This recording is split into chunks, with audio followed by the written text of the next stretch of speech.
हाय, hello, good morning, नमस्कार.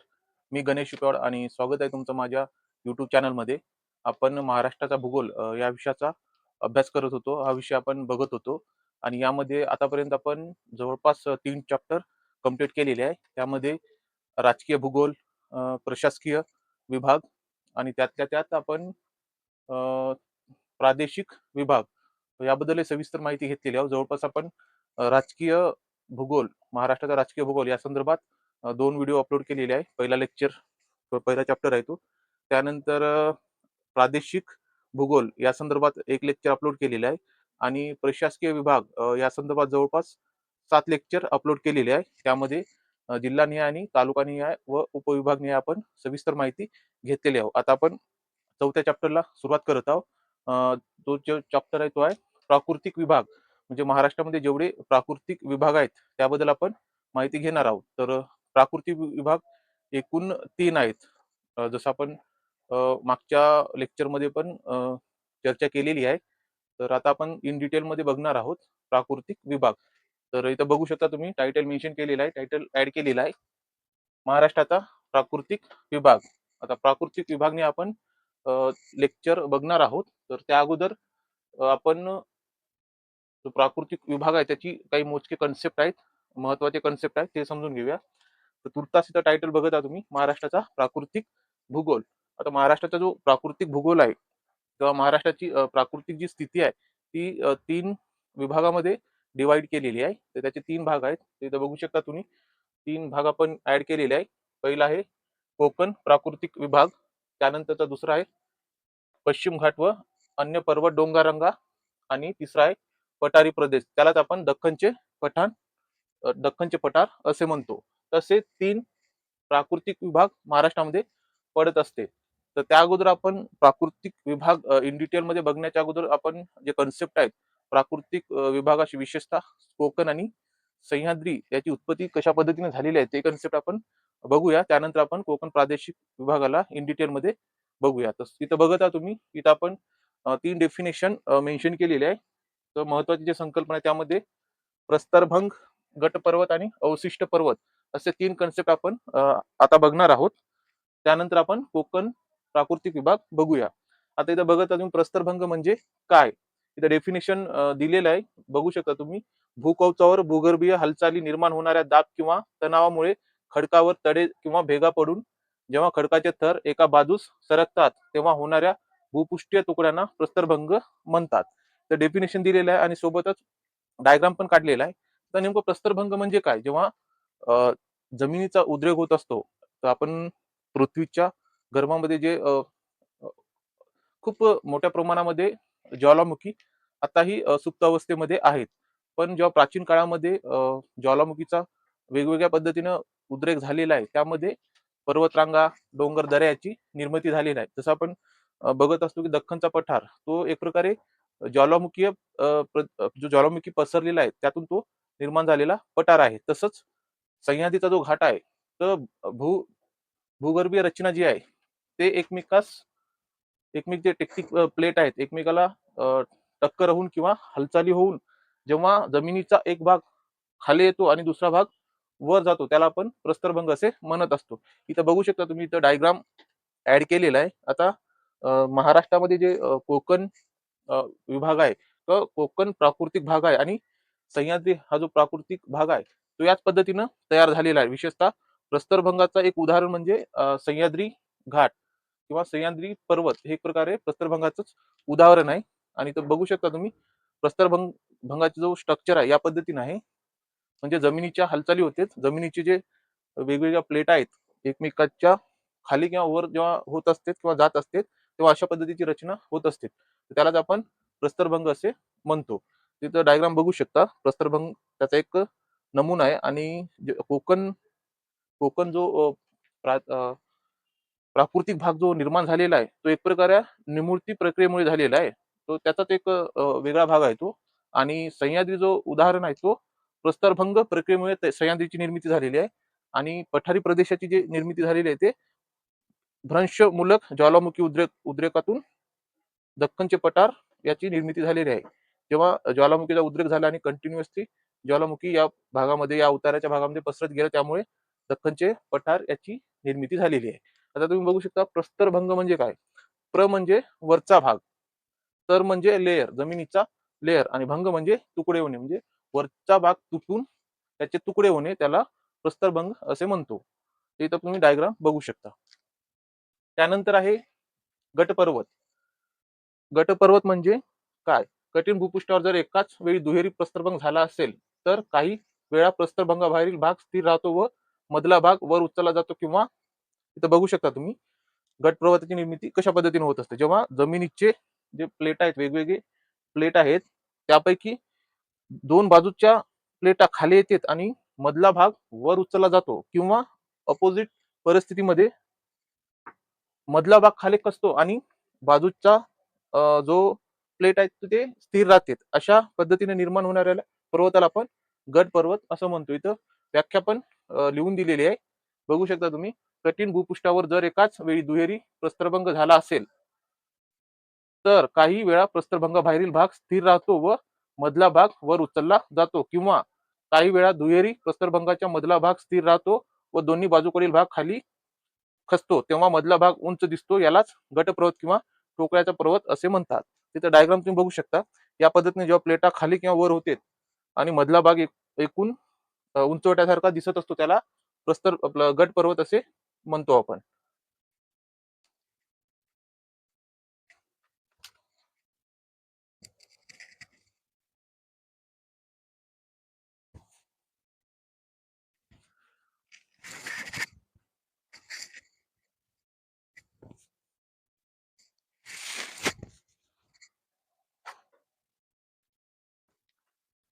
त्यानंतर आहे अवशिष्ट पर्वत. अवशिष्ट पर्वत म्हणजे काय, बघू शकता तुम्ही व्याख्या. भूपृष्ठावरील एखादा उंचवट मृद व कठीण खडकापासून तयार झालेला असेल, अशा उंचवट्यावर होणाऱ्या बाह्य खडकाच्या उत्खनन कार्यामुळे मृदू खडकाची झीज होते व कठीण खडक अस्तित्वात राहतो व सभोवतालच्या खडकापेक्षा उंच दिसतात, त्याला अवशिष्ट पर्वत असे म्हणतात. उदाहरण घ्यायचं असेल तर डायग्राम बघू शकता तुम्ही. अवशिष्ट पर्वत म्हणजे खूप प्राचीनकालीन पर्वत होता, पण सध्या त्याचं अस्तित्व नाहीस झालेलं आहे, आणि मोजक्या कठोर जे पर्वत आहे ते टिकून आहे, आणि वरचा त्याचा जो भाग आहे, वरची जी माती आहे, वरचा जो खडक आहे, तो पावसामुळे, ऊन वारा पाऊस यामुळे त्याची झीज झालेली आहे आणि मोजकं पर्वत उरलेला आहे. इथं बघू शकता तुम्ही अवशिष्ट पर्वत अशा पद्धतीचं, की फार प्राचीन काळी हा पर्वत या पद्धतीने होता, या स्वरूपामध्ये होता. पण सातत्याने ऊन वारा पाऊस यामुळे हा जो निळ्या कलरचा जो लाईन इथं आपण काढलेली आहे, याची झीज झालेली आहे ना. सध्याच्या परिस्थितीमध्ये ब्लॅक कलरची जे रेषा तुम्हाला दिसत आहे, या स्वरूपामध्ये त्याचं अस्तित्व राहिलेलं आहे. त्याला आपण अवशिष्ट पर्वत असे म्हणतो. म्हणजे तो अगोदर खूप विशाल स्वरूपामध्ये होता, पण कालांतराने पर्यावरणामध्ये ऊन वारा पाऊस पाणी या माध्यमातून त्याची अतोनात झीज झालेली आहे आणि मोजकं कठोर भाग उरलेला आहे, तर त्याला आपण अवशिष्ट पर्वत असे म्हणतो. इथपर्यंत तुमच्या लक्षात आला असेल. आता आपण हे झाले एक बेसिक कन्सेप्ट झालेली आहे. तर आता आपण आपल्या महत्वाच्या भागाकडे येऊया, जो आहे की महाराष्ट्रातील प्राकृतिक विभाग. यामध्ये आता आपण इन डिटेल मध्ये कोकण प्राकृतिक विभाग याचा आपण अभ्यास करूया. चला तर मग सुरुवात करूया. कोकण प्राकृतिक विभाग. महाराष्ट्राचा प्राकृतिक भूगोल हा विषय आपण बघणार आहोत. इथं टायटल बघू शकता, मेन्शन केलेलं आहे. तर महाराष्ट्रातील प्राकृतिक विभाग. आता महाराष्ट्रात एकूण 3 प्राकृतिक विभाग आहेत. महत्वाचे 3 प्राकृतिक विभाग आहेत. त्यामध्ये कोकण प्राकृतिक विभाग, पश्चिम घाट व अन्य पर्वत डोंगररांगा आणि पठारी प्रदेश, ज्याला दख्खनचे पठार असे आपण म्हणतो. या प्राकृतिक विभागामध्ये आज आपण कोकण प्राकृतिक विभाग याचा अभ्यास करणार आहोत. बघू शकता इथं टायटल लिहिलेलं आहे, कोकण प्राकृतिक विभाग. आता महाराष्ट्राचा भूगोल यामध्ये खूप महत्वाचा हा चॅप्टर आहे, खूप महत्वाचा टॉपिक आहे, कारण बरेचसे प्रश्न या टॉपिकवर येत असते. तर कोकण प्राकृतिक विभाग या विषयाला आपण सुरू करूया. इथं बघू शकता ऑलरेडी कंटेंट ऍड करून ठेवलेला आहे, जेणेकरून प्रॉपर माहिती तुमच्यापर्यंत पोहोचली पाहिजे, कोणत्याही चुकाविना. तर बघू शकता तुम्ही. आता कोकण किनारपट्टी किंवा जो कोकण प्राकृतिक भाग आहे, आपण अगोदर बघितलेला आहे. कोकण प्राकृतिक विभागाची किंवा सह्याद्रीची कशा पद्धतीने निर्मिती झाली, भूराजकीय परिस्थिती कशी होती, आणि जो काही खडकामध्ये बदल झालेला आहे, ज्वालामुखीचा उद्रेक झालेला आहे, त्यामध्ये प्रस्तरभंग झाला आणि त्यानंतर कोकण किनारपट्टी आणि सह्याद्री पर्वताची निर्मिती झालेली आहे. हे आपण सुरुवातीला आता बघितलेले आहोत. त्याच आधारे कोकण किनारपट्टीची निर्मिती झालेली आहे. ते बघू शकता. आता कोकण किनारची निर्मिती निमुळती प्रक्रियेमुळे प्रस्तरभंगामुळे जमीन खाली खचल्यामुळे झालेली आहे. कारण प्रस्तरभंग जी प्रक्रिया आहे त्यामध्ये जमिनीचा भाग एका साईडचा भाग खाली खचत असतो आणि दुसऱ्या साईडचा भाग वर येत असतो. या क्रियेमुळे कोकण जो प्रदेश आहे, जो प्राकृतिक भाग आहे तो एकदम खचदरीचा आहे. त्याचं कारण असं आहे की तो भाग खाली खचलेला आहे आणि सह्याद्री पर्वत एकदम वर उचलला गेल्यामुळे तो एक प्रकारे कड्यासारखा तो दिसत असतो. तर हे जो खालचा भाग आहे तो आहे कोकण प्राकृतिक विभाग. त्यामध्ये कोकण किनारपट्टीची जी निर्मिती आहे ती निर्मिती प्रक्रियेमुळे प्रस्तरभंग मुळे झालेली आहे. त्यानंतर कोकण किनारपट्टीची खासियत काय आहे? कोकण आणि त्याचा विस्तार कुठपर्यंत आहे? इथं बघू शकता तुम्ही, इथं मॅप ऍड केलेला आहे.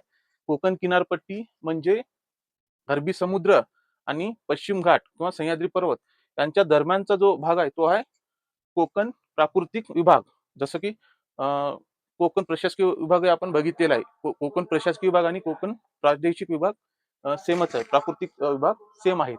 तर बघू शकता तुम्ही, अरबी समुद्र आणि पश्चिम घाट किंवा सह्याद्री पर्वताच्या मधातला भाग हे कोकण प्राकृतिक विभाग आहे आणि उत्तरेकडे त्याची जी सीमा आहे दमणगंगा नदीपासून ते तेरेखोलची नदी आहे या भागामध्ये तो विस्तारलेला आहे.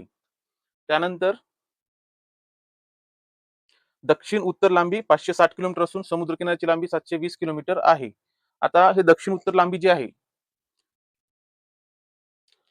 दमणगंगा नदीपासून ते तेरेखोलची नदी या दरम्यानची जी लांबी आहे ती लांबी इथं बघू शकता तुम्ही 560 किलोमीटर आहे.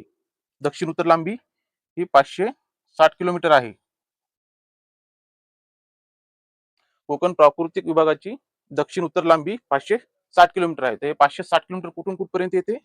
तर दमणगंगा नदीपासून ते तेरेखोलची नदी. दमणगंगा नदीपासून ते तेरेखोलची नदी यापर्यंत 560 किलोमीटर कोकण प्राकृतिक विभागाची उत्तर दक्षिण लांबी आहे.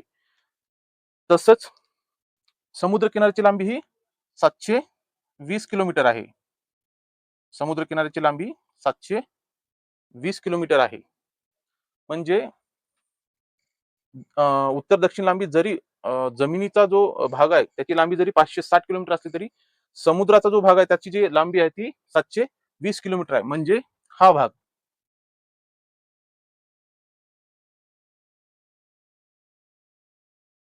720 किलोमीटर, हा भाग 720 किलोमीटर आहे. आता याचं कारण का असं का बरं? जमिनीचा जमिनीचा जो भाग आहे त्याची लांबी 560 किलोमीटर आणि समुद्राची जी लांबी आहे त्याची 720 किलोमीटर. तर याचं कारण काय आहे? अंतर तर सेमच असेल. मग इथं तफावत का जाणवत आहे?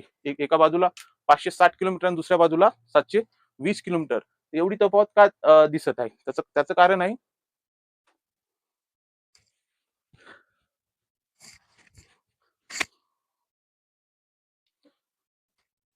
त्याचं त्याचं असं कारण आहे का? जरी जमीन हे सरळ रेषेला आपण मोजत असतो, पण समुद्राला जमिनीचा जो भाग लागून आहे तो एकदम सरळ रेषेत राहत नाही. तर ते एक प्रकारे या प्रकारे असते, म्हणजे एकदम सरळ अंतर राहत नाही.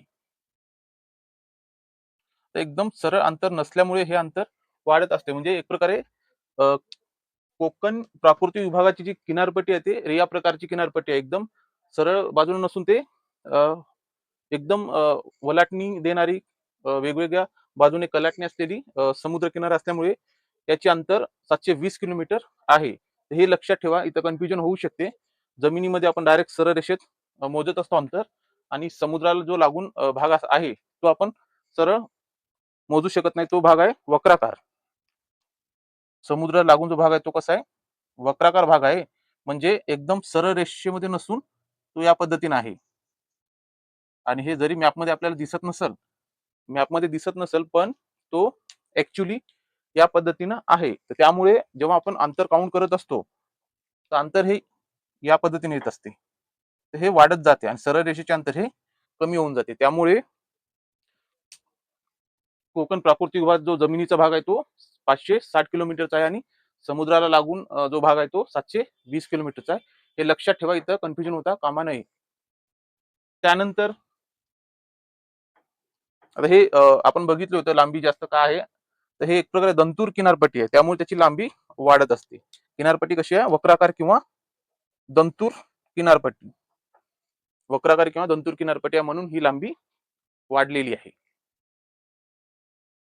तसंच आता कोकण प्राकृतिक विभागाची जे समुद्रापासूनची उंची आहे, इथं बघू शकता समुद्र पासूनची उंची जी आहे ते 5 मीटर पासून ते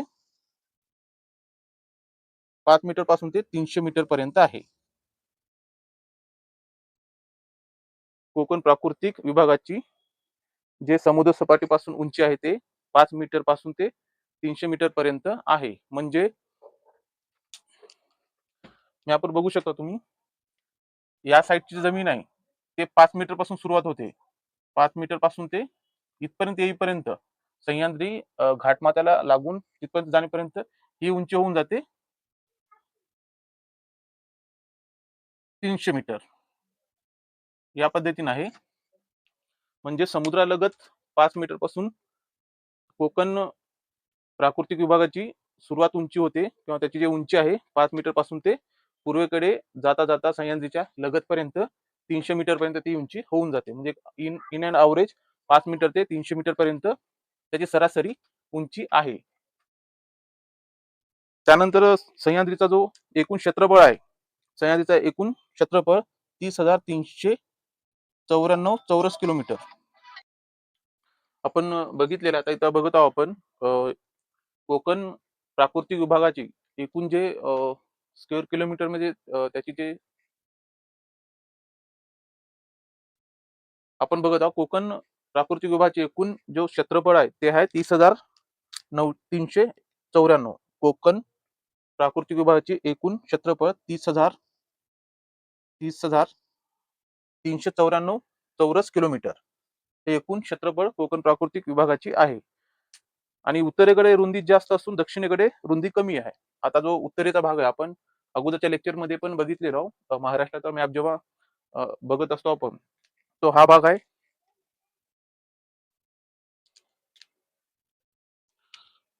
हा भाग आहे पूर्व, हा भाग आहे पश्चिम, पूर्व पश्चिम, हा भाग आहे उत्तर आणि हा भाग आहे दक्षिण. आता उत्तरेकडे जे रुंदी आहे, कोकण प्राकृतिक विभागाची जे एकूण रुंदी आहे उत्तरेकडे जास्त आहे आणि दक्षिणेकडे ती कमी कमी होत जाते. म्हणजे उत्तरेकडे हा जो भाग आहे, या साईडचा भाग आहे, याची सरासरी लांबी ही जवळपास 100 किलोमीटर पर्यंत या भागामध्ये उत्तरेकडे त्याची लांबी जात असते. कोकण प्राकृतिक विभागाची उत्तरेकडे लांबी जास्त असून दक्षिणेकडे कमी आहे. आणि लांबी सरासरी लांबी